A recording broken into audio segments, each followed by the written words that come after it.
What's up, everybody? Welcome to this week's edition of the On Purpose podcast, where it's our privilege to show up with you and to spend this next 45 minutes to an hour just sharing stories with you. And I love the connections we have with our community around the world through storytelling. That's really what this is. And um, it's amazing to me the stories of humans. And we're all unique individuals that have different experiences, process things differently. And I love just seeing how it all comes together and how we can create community through our differences. So thank you for being here. And we can't do this without you. So we encourage you to continue to listen, like, subscribe on the platform, share this with your friends, and help us reach our goal of being the most impactful podcast in the world. So today I'm excited to sit down with a guest who's not just an author, she's a true crime explorer who has self-published riveting novels that will grip you from the first page to the last. She has a unique perspective in the true crime genre in which she works alongside private investigators to craft tales that are as authentic as they are chilling. Her debut work, The Notorious Textless Swindler, exposes the cunning world of a cattle rustler in Texas turned con artist who ends up being her own cousin. So buckle up as we sit down today with author and true crime storyteller Pepper Ann. Enjoy this week's interview, everybody. Pepper Ann, my newest friend, welcome to the On Purpose podcast. How are you today? I am doing well. Thank you. How are you? I'm blessed. I get to sit here and spend the next 45 minutes learning your story and I love that, right? I just love being able to hear people's stories and to share it with other people around the world. So I can't think of a better way to spend this next time. Well, thank you. I appreciate that. I'm excited to be able to share my story with others, and I hope it inspires others to pursue their dreams. Yeah. Yeah, no doubt. I think no doubt it will. It definitely caught my attention. And yeah, it's super interesting that not only are you a true crime author, Mhm. but the tie-in towards family members and stuff. Yeah, that's correct. In fact, when I took this project on, I wasn't trying to look for a true crime story. I learned about a family member who the story is about. And once I started researching, I thought, wait a minute, there's a lot of stuff that needs to be exposed. So I took it on, and then all of a sudden I fell into the true crime genre. So I guess that's me now. Yeah, well, I love it. But before we dive deep into that, because I have a lot of questions for you about, some of the fears and maybe the anxieties and the sensitivity with which you'd have to approach such a big conversation, right? And such a lot of fact finding and verification of things there. But before we get to that, I got to warm you up. I like to have a kind of a quick warm up, make sure our minds are firing right. Really let me know what's going on behind Pepper Ann. Are you ready for this? Yeah, let's go. All right. I already know the answer to this first one because you told me off air, but coffee or tea? Oh, you know what? That changes. It's not probably not going to be the same. I always go with coffee, but I love tea. Coffee What keeps me up. what kind of coffee are you drinking? I love the flavored coffee. I'm actually drinking some chocolate flavored coffee, and I think the brand is Ghirardelli. Okay, sure. Yeah, they're a good chocolate Yeah. company. All right. Favorite combined meal, brunch or dinner? I love brunch. I Okay. love brunch. I can eat anything breakfasty all day long. That's a good one. All right. Sunrises or sunsets? Sunrise, Why? sunrise. Well, the reason why is because it's always the beginning of a new day. Sunset, it just doesn't feel right to me. I like everything to start anew. Sunrise. That's a good. All right. All right. Physical books or audio books? What's your preference? I do both, but probably actual books. I love going into the bookstores and scrolling. Yeah. What are you reading right now? Actually, I'm not reading anything right now. I love to read nonfiction. I like to read stories about people. If I read something that is something true crime related, I end up picking up my next book as a spiritual book to kind of help lift me back Oh, up. nice. Yeah, because you can read stories about people, and if they've had traumatic lives, it can kind of pull you down. So I want something to lift me back up. What was Yeah. the latest book you read that lifted you up? Oh goodness. Um, Or your it's by favorite Nina. lift up? You know what? My favorite lift up is oh, I can't remember her name. Um, she is a radio host, Delilah. Do you know who Delilah Oh is? yeah, Have yeah, I you heard know of the her? radio voice. Yeah. Okay. I don't remember her most recent book that she put out, but her most recent one that she wrote, I should know this, I apologize. I couldn't put it down. I listened to it on Audible and I was like, you gotta be kidding me. She's an Yeah. amazing lady. All Yeah, right. she's one of those gals that can just really lift you up no matter Mm, what you're going through. Yeah. fantastic. All right, Pepper Ann, you got something weighing heavy on your mind. You got to think. Do you turn on some music to facilitate thought, or do you like silence?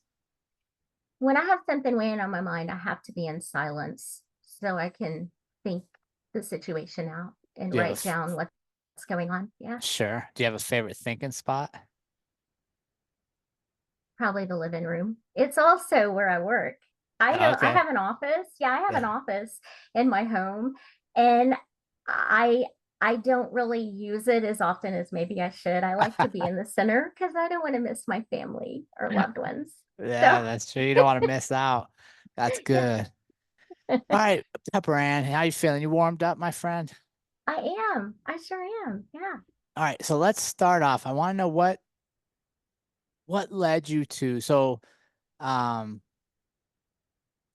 what led you to your book? And before we get to the actual writing of the book, how did you stumble across this interesting family fact that made you want to research it? Okay, well, I've always had an interest in writing. I just never really had a story that I thought would catch anyone's attention. I always had this fear I'd write a book, it wouldn't get any attention. I heard about a family member from my mom. She told me, she said, we have a cattle rustler in the family. I didn't really know what that was. Our family, they're ranchers, but I didn't know what that meant. So I had to look it up. I mean, she explained it to me. And once I heard the backstory, I started reading a little bit online, articles about him. That's actually what sparked my interest. Was What's a cattle rustler? Because I'm for those of us not from Texas, it's a that's cattle okay. thief. It is. It's someone who steals cattle. Yeah, Okay, that's exactly what it is. so Mhm. your mom tells you had a famous cattle rustler in your family. Mhm. That's correct. Yeah. So no one in the family really talked about it. And I guess the reason why is because in Texas, that's a no-no when you're Sure. stealing cattle. Um, we certainly didn't talk about it when I was younger. Now that I'm older, a lot of the ranchers and everyone, I guess, that has been affected by this have since kind of passed. And so my mom said, "Okay, here's the story." And the individual, the family member, is still alive, very much alive. But What I was shocked. the Yeah, cattle rustler still alive? he sure is. Okay. Wow, I wasn't Yeah. sure if they would have passed and it was like their kin were still alive, but no, this person's still alive. They sure are. Yeah. And I tell you, so it wasn't just a cattle rustling because I thought, oh, well, people are, that sounds like a Western. But the Sure. more I dug, I saw that he and four other offenders had escaped a local jail in Texas. And it was a huge story. And that is what caught my attention. It was that with a combination of the cattle thief. Yeah. So your mom tells you this and then you start digging more. hmm Yeah. A- And is your mom like, Pepper Ann, stop? Like that's enough? Or does she encourage it? Like how's that relate? How's that talk going? She said, leave that alone. She did. Yeah, you know what? Because no one in the family, no one actually knew the real story. They Yeah. just heard bits and pieces. And once I started digging and I started talking to family and telling them, hey, you need to listen. This is what's going on. They got behind me 100%. And they said, you got to tell the story. What do you Okay. need? Let's do this. Yeah. Okay. How was that to balance the relationships there with gathering this truth that could potentially I mean, it's family, right? So it's something they didn't, other part of the family didn't want to know. How was that balancing the relationships? Once I did my research and I got everything and I uncovered what I did and I said, look, this is what's going on. They were on board. It wasn't difficult to balance those relationships because I come from a loving family. Our Okay. family is awesome. They're very supportive of all of us. We all just kind of come together and try to support one another. So it really wasn't hard trying to balance it. I think what I wanted to do before I came out to them about me writing this is that I wanted to have the facts, Mhm. because if it was something that maybe would embarrass them or something they didn't want told, I wanted to know that before I approached them. Yeah. And so they were the number one Okay. ones that I had to get their approval. And I got Sure. it instantly. Yeah, Really? I Most of them did. they weren't reluctant. All of them were on board. Every single one of them were on board. Yeah, with me telling the story. Yeah, Yeah. And yeah. so you talk me through the partnering up with a private investigator, because you're going to have to fact check a ton of things here, right? Because memories get skewed and we get parts and pieces of stories, but you got to put it together. So you actually partnered up with one or more private investigators to fact check all this? No, actually, I worked with other private investigators Yeah. myself. I was not licensed, so I worked in my own discretion. And that was before I ever took this project on. So I used my skills that I had learned from them to know what to do and where to go. Now, as far as me fact checking, I got public records from law enforcement. I interviewed everyone in law enforcement that was tied to this that I could. Yeah. DAs, judges, sheriffs, I mean, everybody that was connected to this. Um, I just fact checked on my own using those resources. I got FOIA records Hmm. from the IRS. No, excuse me, from the FBI, pardon me. And I just verified, I just double checked everything that I had. And that's that's what I did. Yeah. Yeah. So were you shocked that, because there's a corruption element to this story too, right? Yes, that's correct. So Yes. it goes beyond just one guy stealing cows. It's a big cover up, corruption, escape from jail. Did that level surprise you? Talk us through some of that, discovering that and going, wait a second, this is bigger than I thought. Okay, so when I first heard the story and I started researching it, I reached out to my family member, Bob. He's the one, that's the cattle rustler. And he's actually incarcerated. He's serving 14 life sentences Oh, for the crimes of escaping the Grayson County Jail. Now he escaped jail twice. This is the second jail escape. okay. So um once I learned the story or what I could, I wrote him and I said, hey, I'm your cousin. Our grandpas are brothers. And I want you to put me on your visiting list. I want to come in. I want to write this story. He didn't know about any of us. He just didn't know. So once I got in there, I talked to him. And it wasn't until that first visit I was shocked out of my mind because names were thrown at me, individuals who did not want to be exposed. And I had to verify everything that he told me because he is a compulsive liar. Okay. Anything he told me, I had to take with a grain of salt. Sure. So I was on top of things, you know. Uh, I verified what he had told me was accurate, but I was shocked after that first visit. And he was relieved when I reached out to him because his story has never been told and he wanted his story told. And I was the one to tell it. Came from a family member, so I think there was more meaning there, you know. What was that first visit like? Because you had never met him up till that point, I'm assuming. I'd never had. No, we corresponded through the mail until I was added to his list. Right. Um, I'm going to share a funny story with you. The first time at our visit, so generally you are given an allotted time. It's usually 2 hours. I guess it depends on which state you're in and where you're at. But for TDC, you're given 2 hours to visit. I was late to the visit. We only had about 40 minutes. And when I walked in and I sat down, I was just, because I'd met with other people along the way. I'd met with other family members. And so that's why I was late. I was trying to get to him, and Sure. I'd met family I didn't know that existed, this, that, and the other. So when I made it, I sat down and he said, "You're late." That's what he said to me. And he had a big smile on his face. My uncle, my uncle Perry had said later, he said, "Well, what else did he have to do?" Did he have anywhere to go? No. But yeah, the first visit, it was short, and it was because I was late. But yeah, all the other visits were right on target. Everything. And how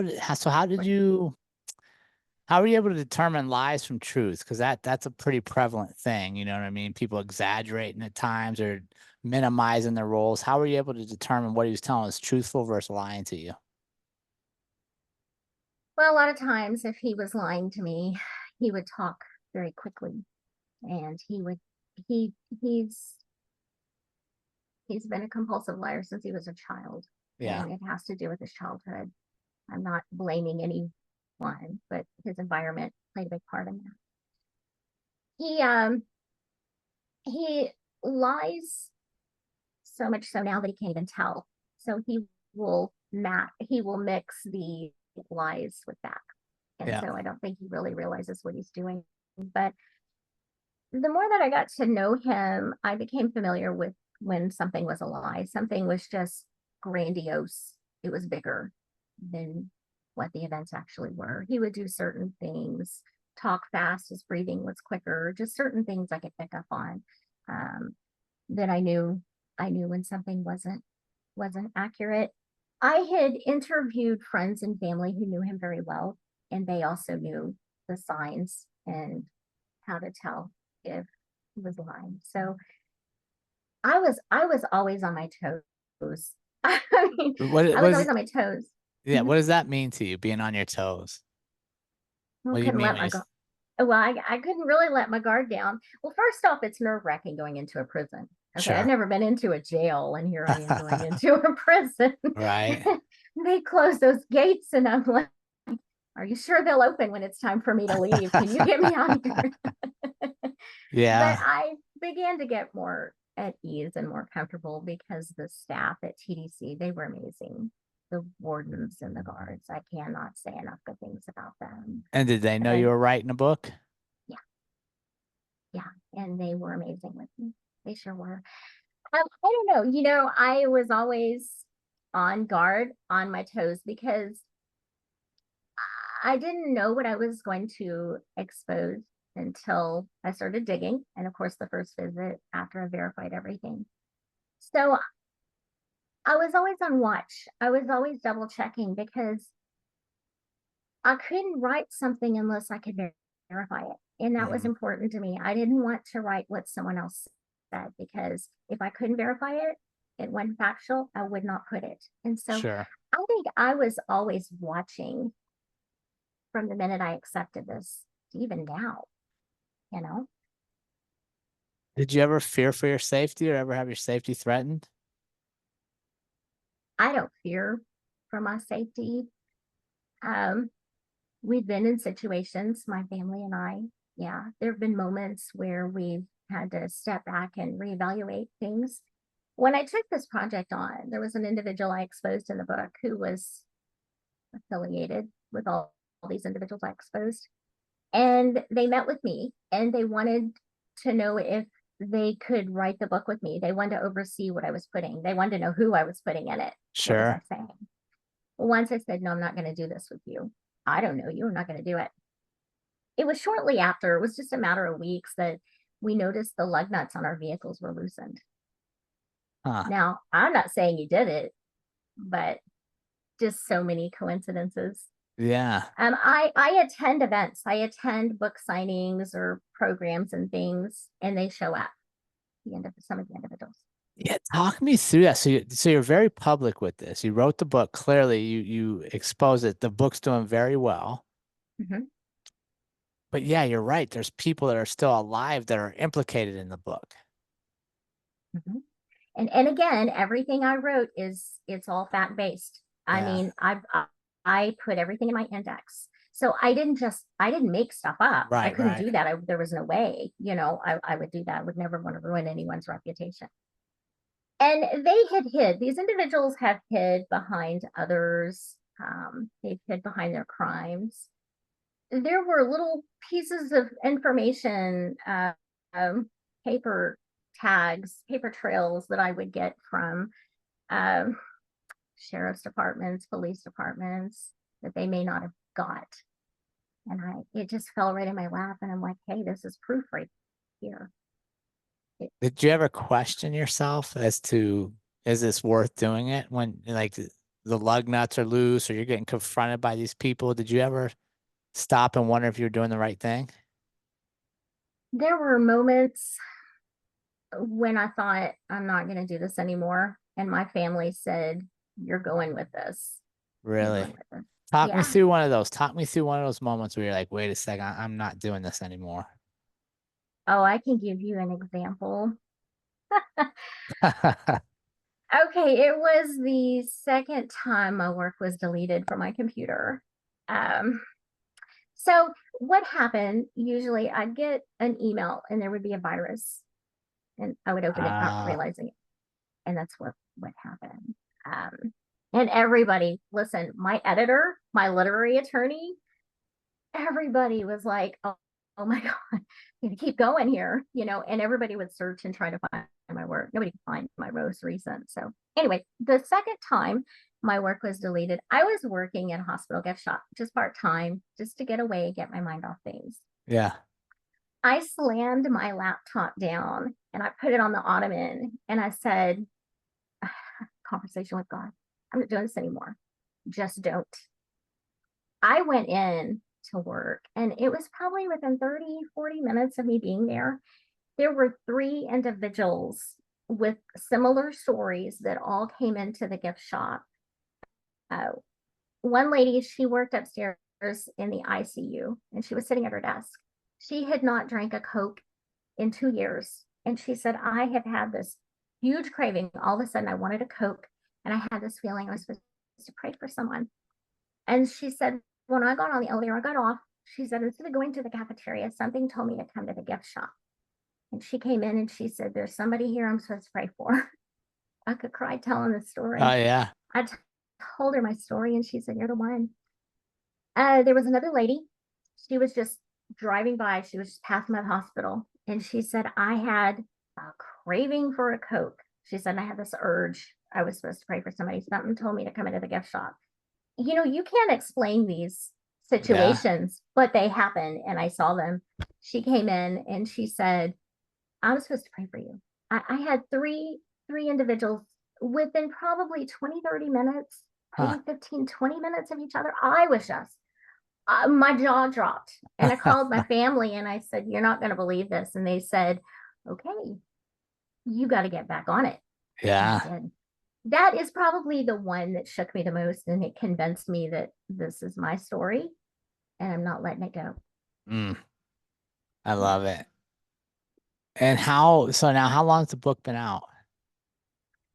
It was published in 2022, August of 2022. Okay, So I so guess it's been out almost 2 years. almost 2 years. What's been the most surprising or unexpected result you've gotten post publication? Post publication, before it came out. No, after you got it out. So Oh, once you I'm sorry. released Excuse it. me. Yes, Yeah. after I released that, I apologize. Um, I had some surprises before. Um, After it was released, people emailed me and they told me the story is amazing. You are an exceptional writer. When is your next one coming out? I didn't expect that. I didn't expect people to react the way that they did. Because before the book came out, I had an individual who's tied up with the people I exposed, and they were trying to write their own version. They were trying to beat me to it. Mm, And yeah. And so I got the story out there. And I had so many people helping me. They were in my corner trying to get it out there. And it's just been one thing after another, but it's all seemed to work in my favor. you know. Yeah. What's been something you learned about yourself through this journey that you didn't know beforehand? That I'm a strong young lady. I'm Hmm. gutsy. Um, I can do what I want to do. I have a passion for writing. I questioned myself because I didn't have an agent. I didn't have individuals. I didn't publish traditionally, and it doesn't matter who you have or what you've got. If it's something you want to do, you can do it. And I I believe in myself a little more than I Mm. did. It gave me confidence that I didn't have. It was proof that any of us can do anything we want as long as we put that belief in ourselves. No, I love it. That's fantastic. Yeah, when I asked you, I was thinking like, what would I say? And tough was what I would have said too. Just Yeah, the feeling from you and being able to stick through it and face fears and doubts and continue on. Yeah, that's certainly Texas toughness right there. thank you. You know, you have to be tough if you're gonna do it. And I was. And thank you. I appreciate the compliment. Yeah, for sure. How's the family been after the book's been released now? It's been out for almost 2 years. How's the family relationships and stuff been? Oh my gosh. They're so proud of the book. My mother carries a copy of my book in her purse. She's in the grocery store telling people, "Do you like to read? Let me show you." And she gets all these people around her. Everyone in my family, my friends, I mean, all these people, they're telling people about the book.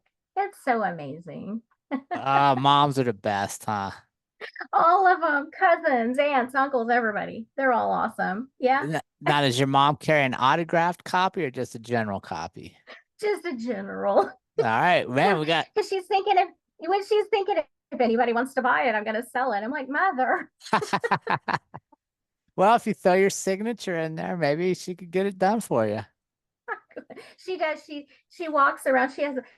She sells them. But there is a gentleman who lives close to her, and I think he's bought 5 or 6 copies from her because he has friends in law enforcement, and if they Okay. retire, if they're in the military, he'll buy a copy from her and he'll send it to them. He is. I have so many wonderful people that support the story and me. It's amazing. I'm really Yeah. blessed. I really am. Ah, Yeah. yeah, that's fantastic. I want to know, so you learned you were tough. What kind of skills did you come up with, maybe that you didn't realize you had in this process as well?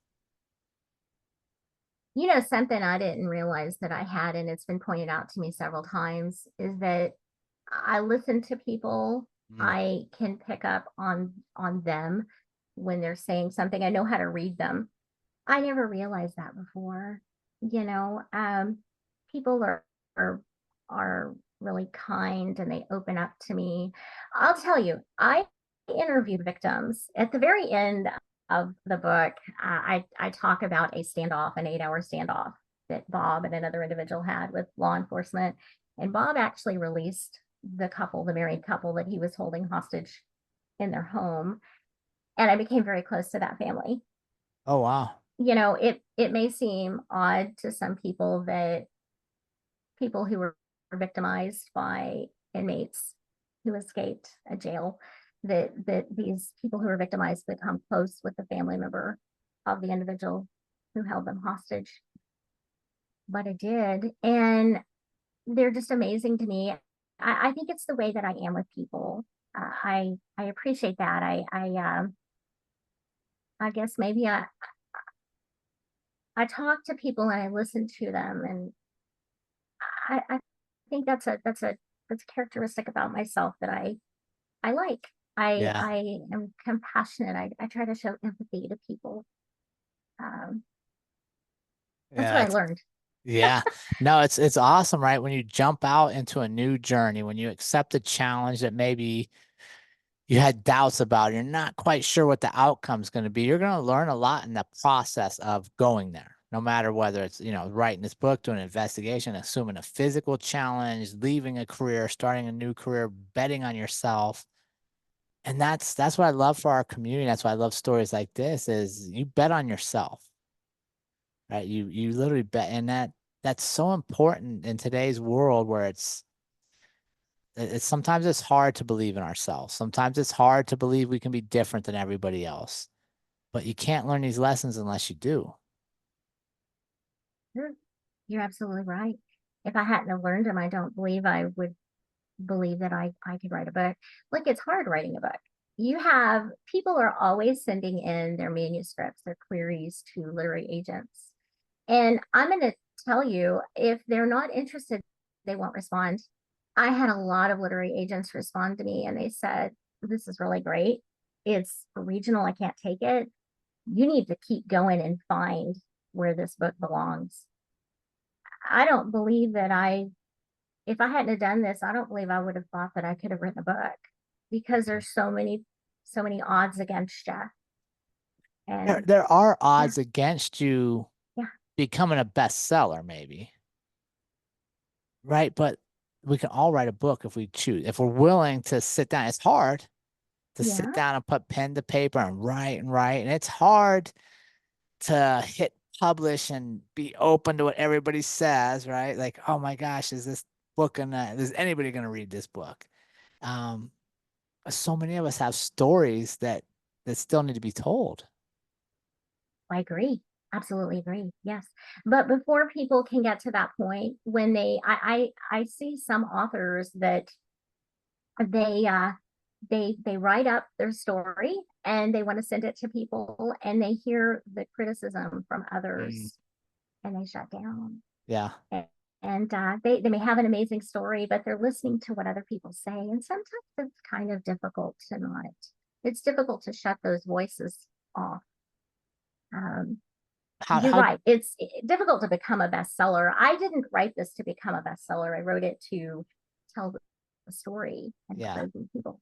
I just didn't know it was going to be so interesting to people. I mean, people love the book. I can't believe it. I'm just blown away. So talk to me about that. Share it because you mentioned something there. I want to get your insights on this. So you got feedback along the way. If you're working with a literary agent or a publisher or you're sending it out for peers to review and send it back to you. How did you handle taking that criticism, not personally, but professionally to make it the book it became? Well, I'll tell you, when I took this project on, there were two people I wanted to make sure I had in my corner. One was a literary attorney.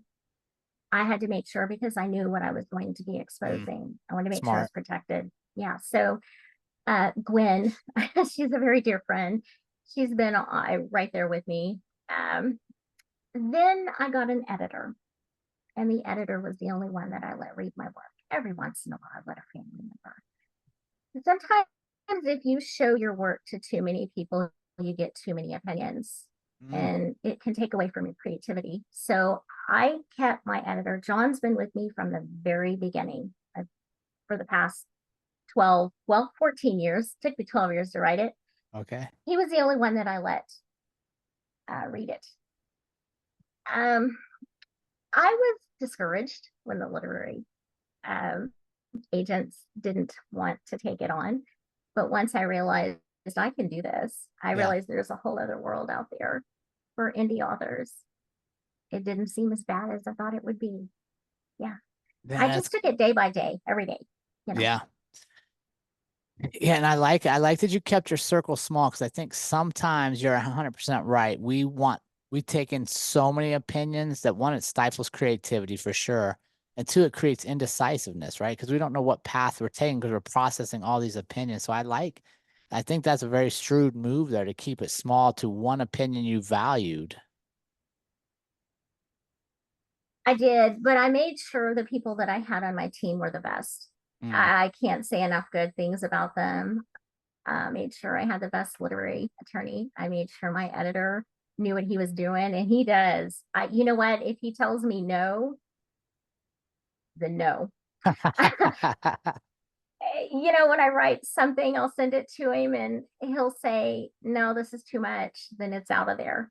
You have to listen to professionals that Yeah. are in doing the same thing you're doing, and yeah, And what I love, how old are your kids, if you don't mind me asking?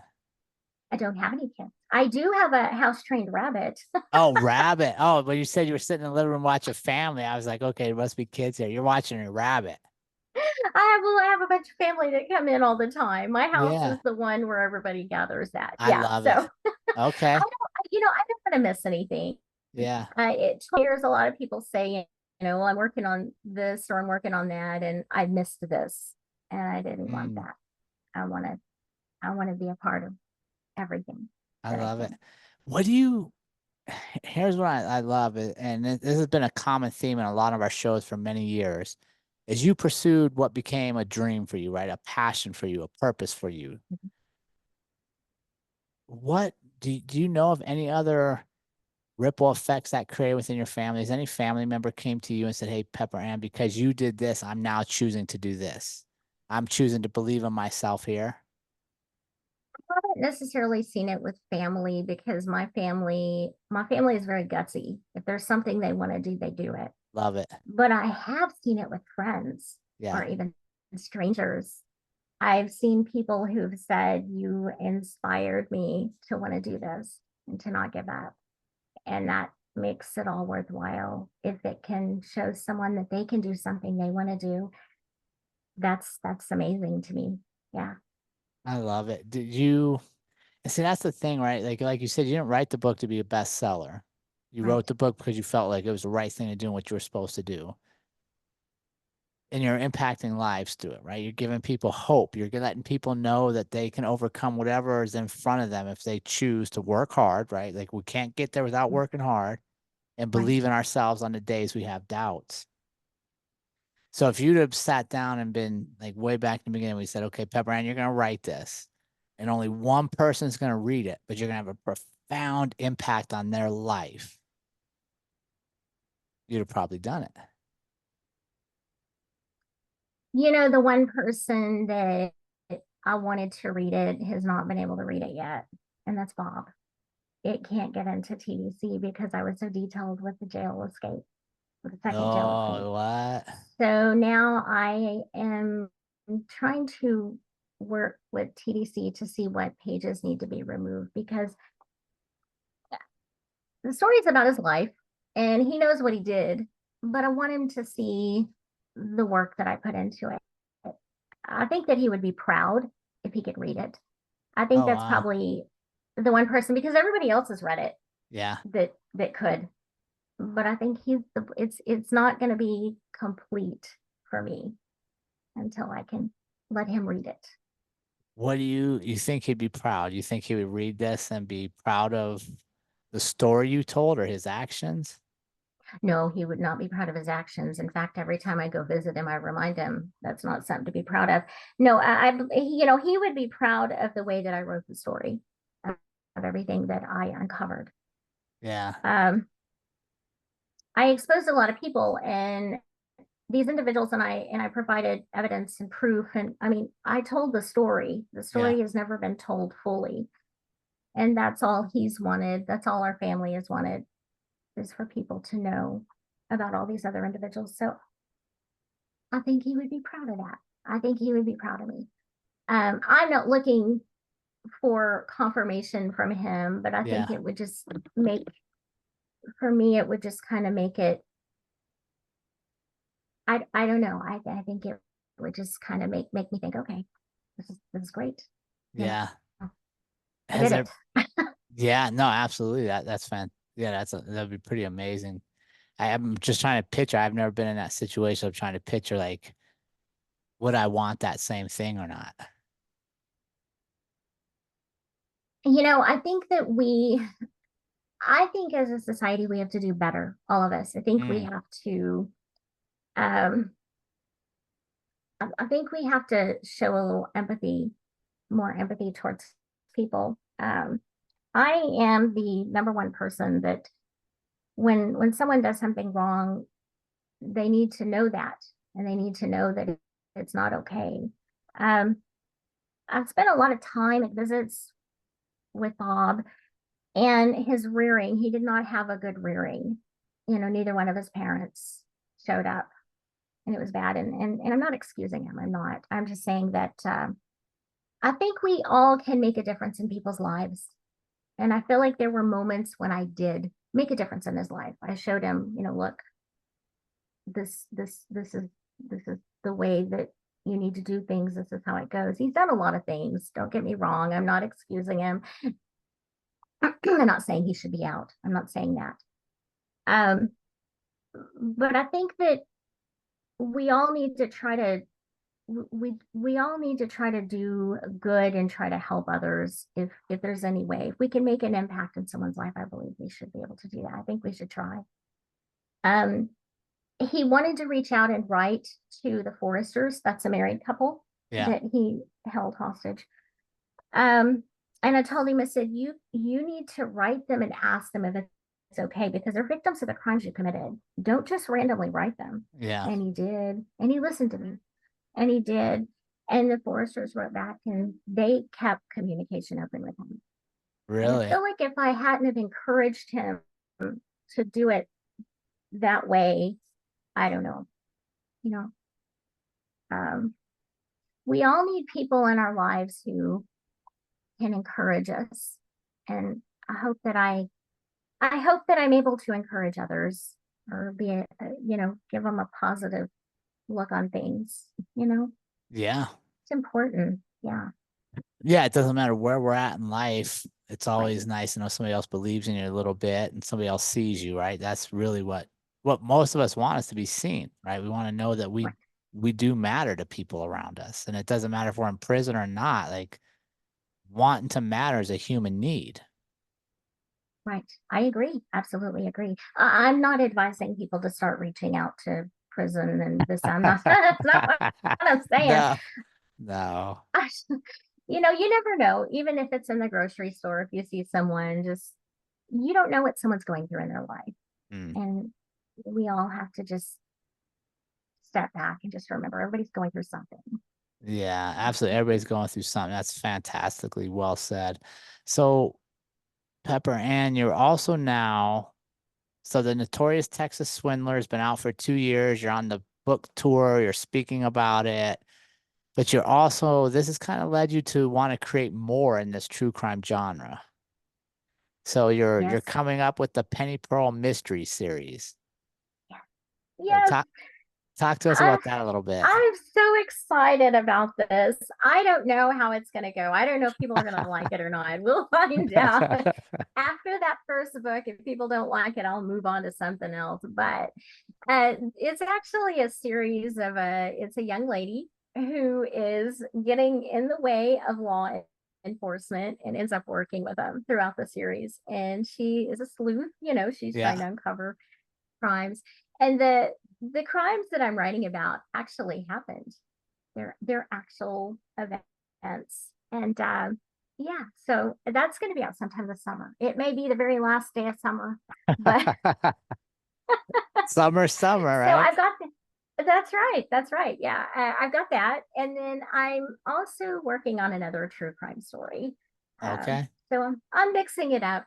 Something that doesn't take 12 years of research, though. That's right. Well, this one actually didn't take 12 years of research. It was just having to rewrite it because of someone deleting it. No one's going to do that to this. Sure. And so now you're like, okay, I can do this author thing. I'm gonna stay after this. You enjoy it. You want to do more of it. Well, that's my plan. If people, if they like the next one and the one after that, I'd like to continue it. I enjoy it. So we'll see what happens. Yeah. Pepper Ann, it's been awesome having you on the show this week. Where can our community connect with you and follow along in your journey? On my website. My website has all the links to my socials, pepperannauthor.com. On my homepage, there's a link to sign up for my newsletter. And I'm always putting out new information. I'm all over the place. I try to be, and I try to get online as much as possible. So my website. Awesome. Pepper Ann, thank you so much. It's been an honor sharing your story. Thank you. Thank you for having me.